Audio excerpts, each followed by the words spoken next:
नमस्कार, मैं पवन कुमार प्रवीण आप सभी को निर्माण आईएएस एकेडमी में हार्दिक स्वागत करता हूं। यदि आप मेरे चैनल पर नए हैं तो सबसे पहले मेरे चैनल को सब्सक्राइब कीजिए, लाइक कीजिए, शेयर कीजिए, बेल आइकन को प्रेस कर दीजिए ताकि हर नई वीडियो की नोटिफिकेशन आप तक आसानी से पहुंचता रहे। तो चलते हैं, आज की सेशन की शुरुआत करते हैं। आज के सेशन जो है हम झारखंड पीजीटी से जो संबंधित मेरा सीरीज चल रहा था उसी में आज मैं लेकर आए हैं आपको फ्रांस की क्रांति को।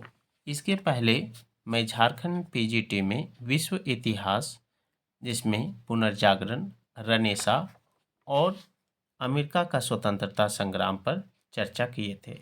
यदि आप अमेरिकी स्वतंत्रता संग्राम और पुनर्जागरण या रनेसा को आप नहीं देखें तो जाकर के प्लेलिस्ट में उस वीडियो को अवश्य देखें। आज हम बात करेंगे फ्रांस की राज्य क्रांति अर्थात फ्रेंच रिवॉल्यूशन का बात करेंगे।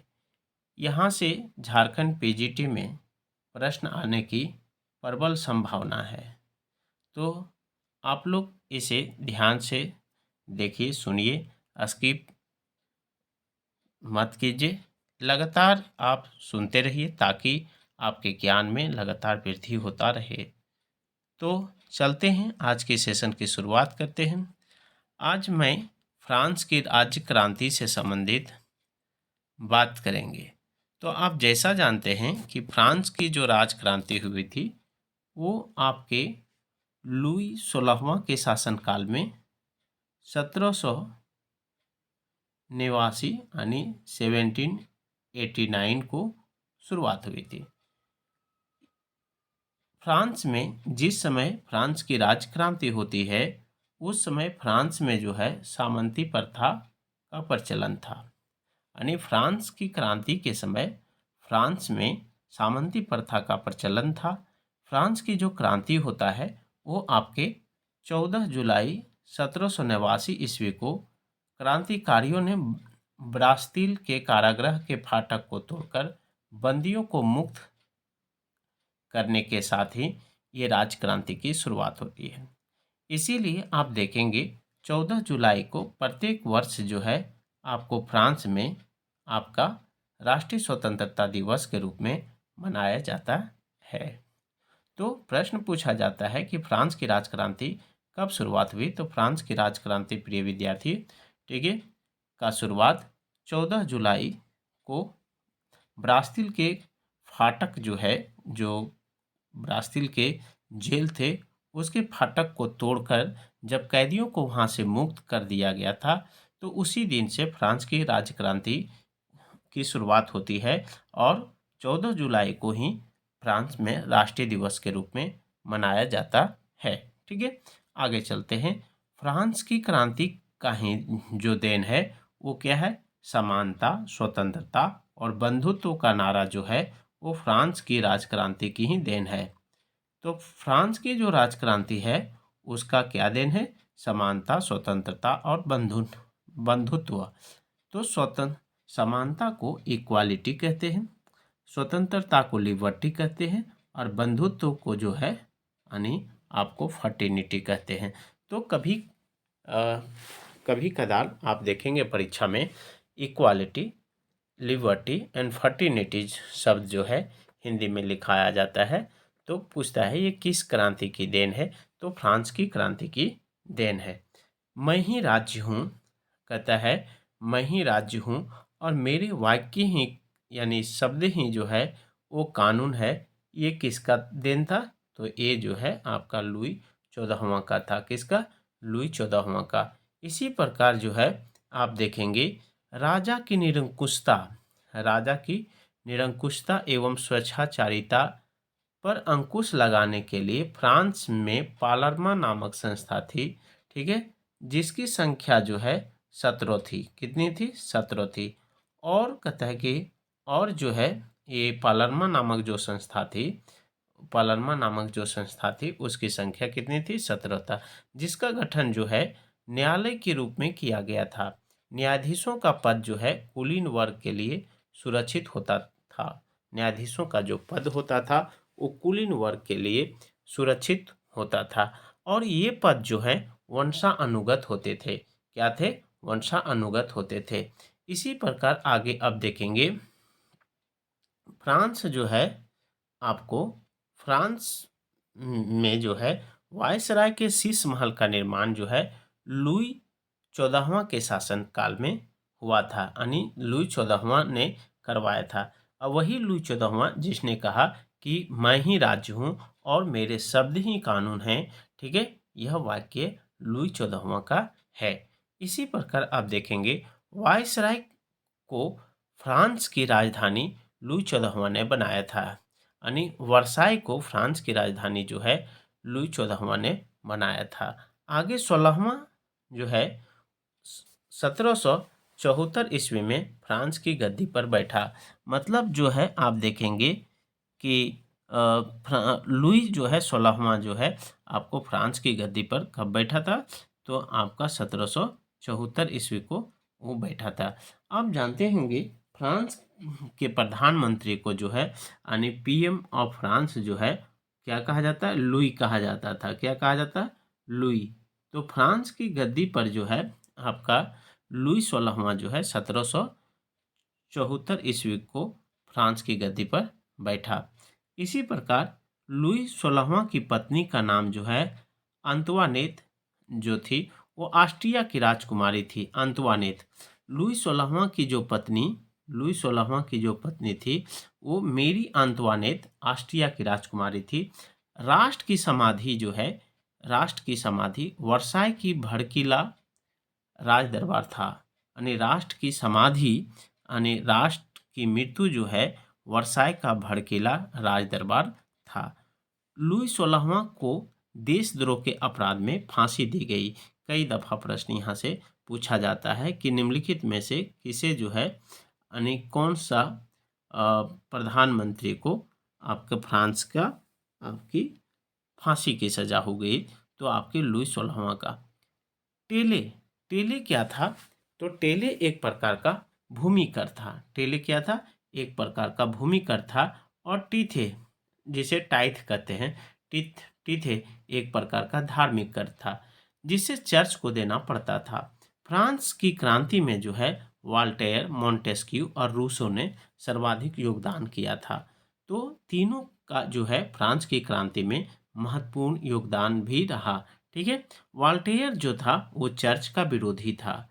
वाल्टेयर जो थे वो चर्च के विरोधी थे। ठीक है, इसी प्रकार आप देखेंगे रूसो फ्रांस में प्रजातंत्रात्मक शासन पद्धति का समर्थक था। यानी रूसो जो है फ्रांस में वो चाहते थे कि यहाँ पर जो है प्रजातंत्र जो है स्थापित हो, यानी प्रजातंत्र दैट मीन्स डेमोक्रेटिक सिस्टम का जो है आपके समर्थक थे। 100 चूहों की अपेक्षा एक सिंह का शासन उत्तम है, यह वाल्टेयर की कृति है। मतलब वाल्टेयर की युक्ति है। युक्ति मीन्स कथन है। तो वाल्टेयर कहते हैं कि 100 चूहों के अपेक्षा जो है एक सिंह का जो है शासन वो क्या है?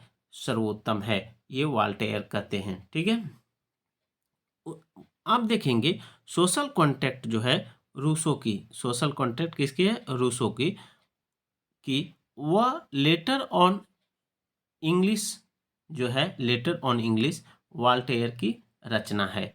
आप देखेंगे कानून की आत्मा जिसे द स्पिरिट ऑफ लॉज कहते हैं की रचना मोंटेस्क्यू ने की थी, जिसमें सरकार के तीन अंगों कार्यपालिका एग्जीक्यूटिव, विधायिका लेजिस्लेटिव, न्यायपालिका जुडिशरी को अलग अलग रखने के विषय में बताकर शक्ति पृथक्करण का सिद्धांत का पोषण किया।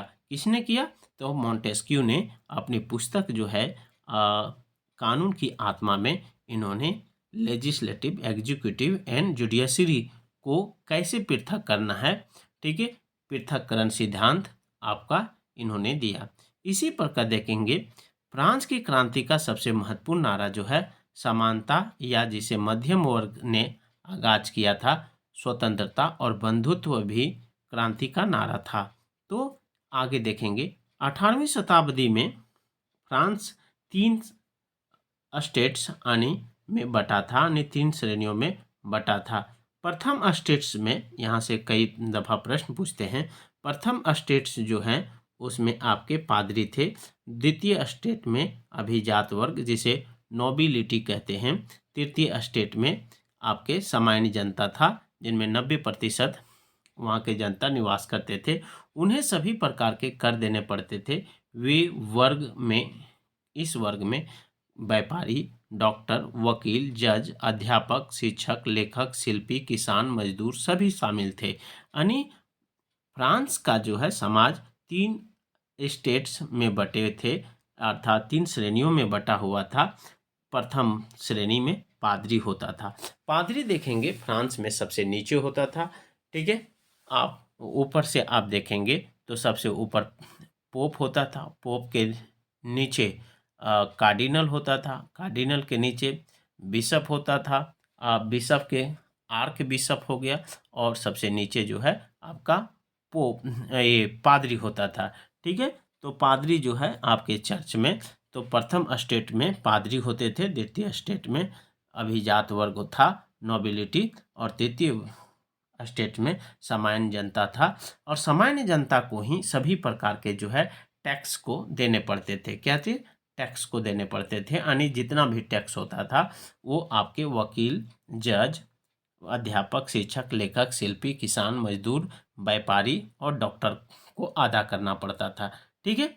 आप देखेंगे कि फ्रांस की क्रांति जब हुई थी तो वहाँ पर आपकी जो मुद्रा था लिवरे थी। फ्रांस की क्रांति के समय जो है वहाँ की मुद्रा क्या था? लिवरे, ठीक है। आप देखेंगे स्टेट्स जनरल के अधिवेशन की शुरुआत जो है 5 मई 1789 ईस्वी में हुई थी। स्टेट्स जनरल की शुरुआत कब हुई? तो 5 मई 1789 ईस्वी को हुई थी, ठीक है।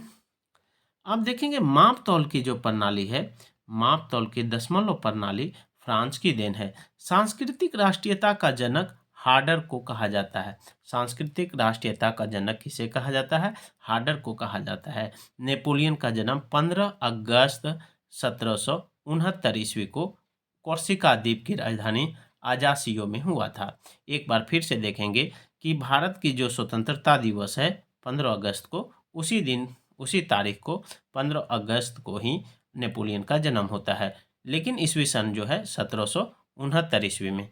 कोर्सिका द्वीप की राजधानी कहाँ? अजासियो में हुआ। नेपोलियन का पिता का नाम जो है कार्लो बोनापार्ट था। नेपोलियन ने ब्रिटेन के सैनिक अकादमी में शिक्षा प्राप्त की थी। 1796 ईस्वी में नेपोलियन ने इटली में ऑस्ट्रिया के प्रमुख को समाप्त कर दिया था। यानी 1796 ईस्वी में आपके ऑस्ट्रिया के प्रमुख को जो है, इटली में ऑस्ट्रिया के प्रमुख को इन्होंने समाप्त कर देता है, ठीक है। आप देखेंगे फ्रांस में डायरेक्टरी के शासन का अंत 1799 ईस्वी में। फ्रांस में डायरेक्टरी का शासन का अंत जो है, डायरेक्टरी का शासन का अंत आपके 1799 ईस्वी में। कब? 1799 ईस्वी में नेपोलियन अंत हुआ। नेपोलियन 1799 ईस्वी में प्रथम कौंसल बना। ये बहुत बार पूछे गए हैं कि नेपोलियन जो है आपके प्रथम कौंसल जो है फ्रांस का कब बना? तो 1799 ईस्वी में। फिर 1802 ईस्वी में जीवन भर के लिए वो फ्रांस के कौंसल बन जाते हैं। आप 1804 ईस्वी में नेपोलियन फ्रांस का सम्राट बन गया। क्या चीज़? 1804 ईस्वी में नेपोलियन जो है सम्राट फ्रांस का बन जाता है। फिर आधुनिक फ्रांस का निर्माता नेपोलियन को माना जाता है। आधुनिक फ्रांस का निर्माता कौन है? नेपोलियन को माना जाता है, ठीक है। नेपोलियन ने ही सर्वप्रथम इंग्लैंड को बनियों का देश कहा था। क्या? बनियों का देश कहा था। नेपोलियन की पत्नी जोजेफाइन को, नेपोलियन ने पत्नी जोजेफाइन को तलाक देकर ऑस्ट्रिया की राजकुमारी मारिया डुइसा से शादी की थी, ठीक है। तो इसकी जो पहली पत्नी थी जोजेफाइन, यहाँ पर जोगेफाइन लिखा है, को फाइन को तलाक देकर जो है ये ऑस्ट्रिया की राजकुमारी यहाँ जोजेफाइन है, ठीक है। ये इसको ध्यान रखें, जोजेफाइन, ठीक है, जोजेफाइन, ठीक, जोजेफाइन। तो जोजेफाइन जो है, जोजेफाइन को ये क्या किए, जोजेफाइन को ये तलाक देकर ऑस्ट्रिया की राजकुमारी जो था मारिया लुइसा से उन्होंने शादी कर ली। ट्रफगर का युद्ध जो है 21 अक्टूबर 1805 ईस्वी में इंग्लैंड एवं नेपोलियन के बीच में हुआ। ठीक है, तो कई बार पूछे जाते हैं ट्रफगर का युद्ध किन के बीच में हुआ, तो इंग्लैंड और नेपोलियन के बीच में हुआ था। नेपोलियन जो थे बैंक ऑफ फ्रांस की स्थापना 1800 ईस्वी में की थी। नेपोलियन ने बैंक ऑफ फ्रांस की स्थापना 1800 ईस्वी में किया था। इसी प्रकार आगे देखते हैं, नेपोलियन ने कानूनों का संग्रह करवाया जिसे नेपोलियन का कोड कहा जाता है। नेपोलियन ने कानून का संग्रह करवाया जिसे क्या कहते हैं, नेपोलियन कोड कहा जाता है। नेपोलियन को नील नदी के युद्ध में अंग्रेजी जहाजी बेड़े के नायक नेल्सन के हाथों में बुरी तरह पराजित होना पड़ा। ये बहुत इम्पोर्टेंट है। यहाँ पर आप देखेंगे एक बार फिर कि नेपोलियन को नील नदी के युद्ध में अंग्रेजी जहाजी बेड़े के नायक नेल्सन के हाथों में पूरी तरह पराजित होना पड़ा था। कई दफ़ा पूछे गए हैं कि नेपोलियन जो है कौन सा अंग्रेजी अधिकारी या सेनापति ने हराया, तो नेल्सन ने हराया था। ठीक है, अब देखेंगे आगे, नेपोलियन के राष्ट्रों ने मिलकर, यूरोप के राष्ट्रों ने मिलकर 1813 ईस्वी में नेपोलियन को लिपजिंग नामक स्थान पर, ये इम्पोर्टेंट नाम है, लिपजिंग नामक स्थान पर हरा दिया और उसे बंदी बनाकर जो है एल्बा टापू पर भेज देता है। लेकिन वहाँ से एल्बा टापू से जो है वो क्या होते हैं, वो भाग निकलते हैं और पुनः फ्रांस का जो है राजा बन जाते हैं। ठीक है, अंततः मित्र राष्ट्रों की सेना ने नेपोलियन को 18 जून 1815 ईस्वी को वाटरलू के युद्ध में पराजित कर बंदी बना लिया। वाटरलू के ये जो युद्ध है उसमें बंदी बना लेता है और उसे सेंट हेलेना द्वीप पर भेज देता है। कहाँ पर, सेंट हेलेना द्वीप पर भेज दिया। वहाँ 1821 ईस्वी में मृत्यु हो गई। नेपोलियन लिटिल कार्पोरल के नाम से भी जाना जाता है। नेपोलियन जो है लिटिल कार्पोरल के नाम से भी जाना जाता है। आगे देखें, नेपोलियन का पतन का कारण जो है वो रूस पर जो है आक्रमण का, उसका पतन का प्रमुख कारण रहा। पूछा जाता है कि नेपोलियन के पतन का प्रमुख कारण क्या रहा, तो रूस पर उसका आक्रमण, अर्थात रूस पर यदि नेपोलियन आक्रमण नहीं करता तो नेपोलियन का पतन नहीं होता। ठीक है, इसी प्रकार जो है इंग्लैंड के वाणिज्य एवं व्यापार का बहिष्कार करने के लिए नेपोलियन ने महाद्वीपीय सिद्धांत का सूत्रपात किया था। इसको फिर से एक बार हम आपके सामने चर्चा करते हैं कि इंग्लैंड में वाणिज्य एवं व्यापार का बहिष्कार करने के लिए नेपोलियन ने महाद्वीपीय व्यवस्था का सूत्रपात किया था। ठीक है, वियना कांग्रेस समझौता के तहत यूरोप के राष्ट्रों ने 1815 ईस्वी में फ्रांस के प्रभुत्व को समाप्त किया। ठीक है, तो अभी हम चर्चा कर रहे थे आपका फ्रांस में रिवॉल्यूशन। आगे की क्लास में भी आज हम की नोट्स आपके फ्रांस के बारे में पढ़े, थोड़ा सा जो है उसके संक्षिप्त इतिहास को पढ़े। आगे का जो हमारा क्लास होगा इसमें हम इसके सेशन 1, सेशन 2, सेशन 3 पर चर्चा करेंगे। ठीक है, सेशन 1 में हम लोग देखेंगे कि फ्रांस की क्रांति के क्या क्या कारण थे। ठीक है, और इसके कौन कौन से कारण उत्तरदायी हैं। फिर नेपोलियन के क्या नीति था, इसके बारे में हम विस्तृत चर्चा करेंगे। और फ्रांस की क्रांति के बाद जो है आपका फ्रांस पर क्या प्रभाव पड़ा, आर्थिक प्रभाव क्या पड़ा, सामाजिक प्रभाव क्या पड़ा, व्यापारिक प्रभाव क्या पड़ा, तमाम क्षेत्रों पर हम चर्चा विस्तृत रूप से करेंगे। इसके बाद जो है ऑनलाइन टेस्ट से हम इसके डॉट्स को आपके समक्ष रखेंगे ताकि जो है आपकी तैयारी अच्छे से हो। आपकी उज्जवल भविष्य का मैं मंगल कामना करता हूँ। धन्यवाद।